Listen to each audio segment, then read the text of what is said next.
Hello, welcome to Aviation Farming and Delta 4 Hangar in Glendale, Arizona.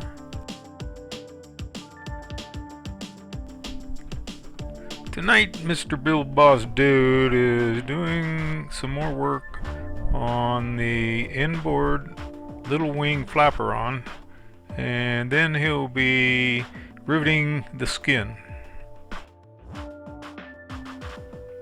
Right now, the Bill Boss Dude has fabricated an L-angle doubler that goes over there on the InBoard root rib, and right now he's fitting that and drilling the holes.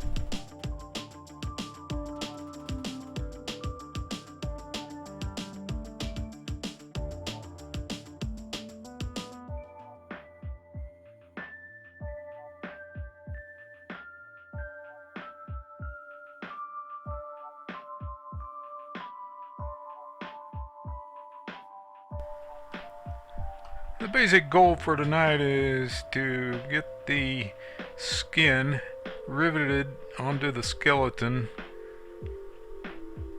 in all the areas except the underneath spar line, because that skin has to roll over the nose ribs and attach to that spar along with the other end of the skin. So it takes two people, so I'm just gonna get as far as I can, and when I get some help, then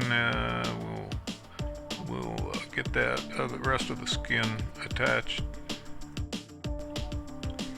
I got the skin deburred, and now I'm applying Cortex corrosion inhibitor on all the ribs and the underneath side of the skin where it needs to be.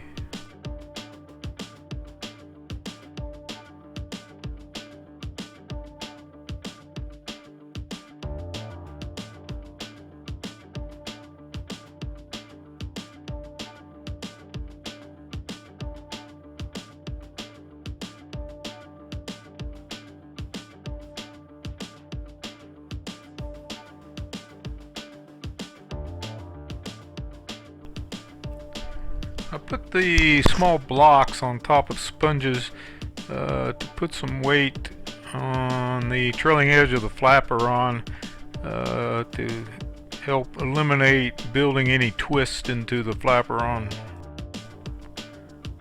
Then I Cleco the ribs on the bottom side, that's the side I'm working on here, and then I will rivet those. The bottom side spar here cannot be riveted yet, and so I will just leave it Clecoed for now, because the skin will eventually have to be folded over and attached also to that spar.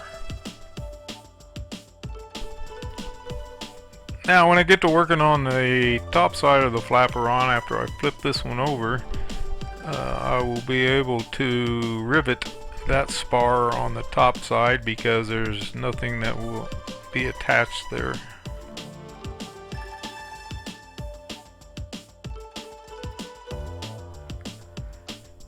Okay, again, I'm working on the bottom side of the Flaperon here, and I will only rivet the ribs on this bottom side, and I can't do the spar yet because eventually that nose part of the skin will have to fold over and also overlap and be attached where the spar is here, so I have to leave it alone for now.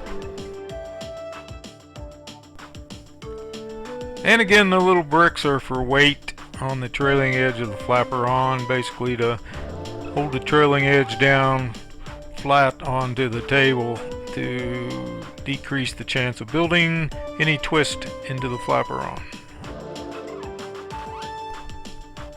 Here I'm getting ready to flip the little wing Flaperon over, so the top side of the Flaperon is now facing up. Now I've turned the Flaperon over so the bottom side of the Flaperon is on the bottom, the top side is on the top as it appears here, and I put the weights then back on the trailing edge still, and I begin to cleco the ribs. After clecoing the ribs, I will then cleco this topside spar, and I'll be able to rivet this topside, the spar and the ribs.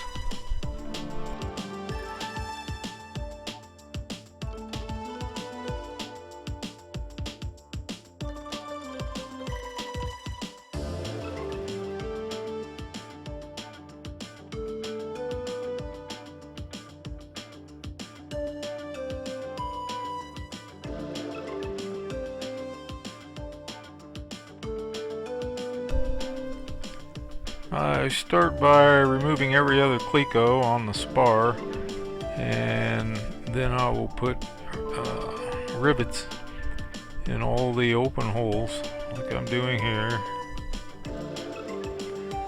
Now I run a drill through a lot of these holes because the Cortec tends to seep into the hole area, and it's too hard to get a rivet into the hole unless you just lightly run a drill through the hole.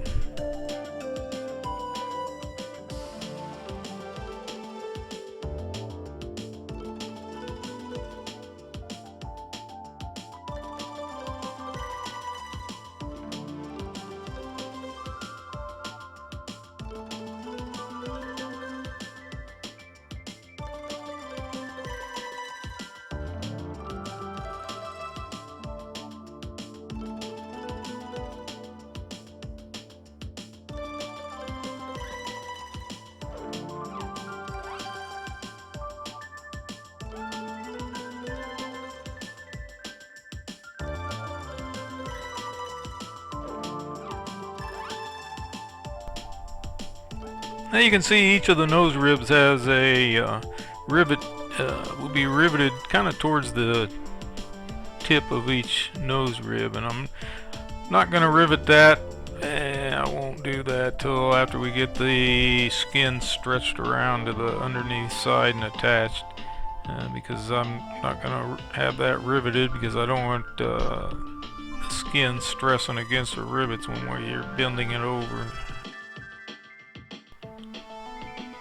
Okay, here's the bottom side up on the Flaperon. You can see here that I've left the clecos in the spar. I've only riveted the ribs on this bottom side. Cannot rivet the spar at this time yet because that flap has to fold over and attach there eventually when we roll it over.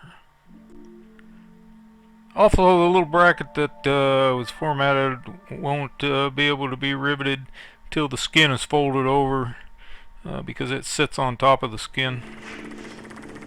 Here we are looking at the top of the little wing Flaperon, and you can see that I've riveted the spar on this top side and also the ribs.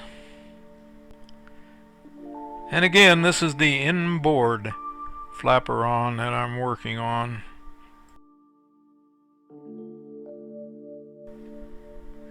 Thanks for watching. Hope you enjoyed the video. Please like, comment, share, and subscribe. Thank you.